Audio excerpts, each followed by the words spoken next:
ইবাদত মানে শুধুমাত্র নামাজ রোজা হজ জাকাত নয়। ইবাদত মানে শুধুমাত্র নামাজ রোজা হজ জাকাত নয়, বরং আমার জীবনের প্রতিটা সেক্টরই ইবাদত বলে কাউন্ট হবে যদি আমি সেই কাজটাকে নবীর সুন্নত অনুযায়ী করতে পারি।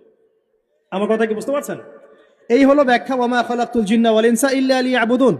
আমি জিন আর মানুষকে শুধু আমার ইবাদত করার জন্যই সৃষ্টি করেছি। আপনার ইস্তেঞ্জা করাটা ইবাদত। সুবহানাল্লাহ। আমার ইস্তেঞ্জা করা কার প্রয়োজন? ইস্তেঞ্জা কার জন্য করি? আমার আমার প্রয়োজন। আমাকে এখন ইস্তেঞ্জা করতে হবে, কষ্ট দিচ্ছে আমাকে।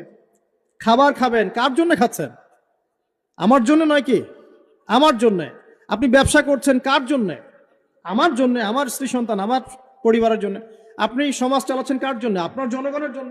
এখানে স্বার্থ কার? মানুষের না আল্লাহর? আমার স্বার্থ, আমার স্বার্থে আমি এই সব কাজগুলো করব, নবীর সুন্নাহ অনুযায়ী করব, তাহলে দুনিয়াবী কাজগুলোতেও আল্লাহ পাক নেকি দিয়ে দিবেন ইনশাআল্লাহ।